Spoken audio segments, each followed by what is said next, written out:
పొద్దు పొడిచే వేళ కొండకి కింద ఒక చిన్న ఇంట్లో నిశ్శబ్దం అలుముకుంది. కిటికీకి బయట పక్షులు చిలకరిస్తుండగా ఎర్రటి సూర్యకాంతి మెల్లగా ఇల్లంతా వెదజల్లింది. అమ్మ మెల్లగా వంటగదిలో నడుస్తూ అలసిన చూపుతో ఉండింది.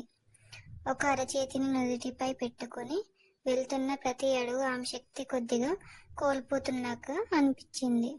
వెనక హాల్లో నుంచి చిన్నారి సిరి తల బయటపెట్టి చూడగా తల్లి ముఖంలో ఏమో తేడా కనిపించింది. అది ఆమెకు వెంటనే అర్థమైంది. ఏమీ చెప్పకుండా సిరి ముందుగా వచ్చింది. ఆమె చిన్న నవ్వుతో స్టూల్ ఎక్కి టోస్ట్ తయారు చేయడం మొదలుపెట్టింది. ఆమె తల్లిని ఎన్నిసార్లు చూసింది కదా.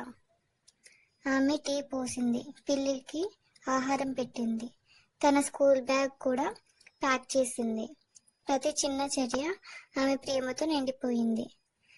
అమ్మ చేతులు విప్పింది. సిరి పరిగెత్తి ఆ కౌగిలింతలు చేరింది. అక్షరాలు అవసరం లేకపోయినా ప్రేమ ఒకటి మాటల కన్నా బలంగా వినిపించింది. తల్లి సోఫాలో విశ్రాంతిగా పడుకుంది. పక్కన సిరి డ్రాయింగ్ వేస్తూ అప్పుడప్పుడు తల్లి వైపు ప్రేమగా చూస్తూ కూర్చుంది.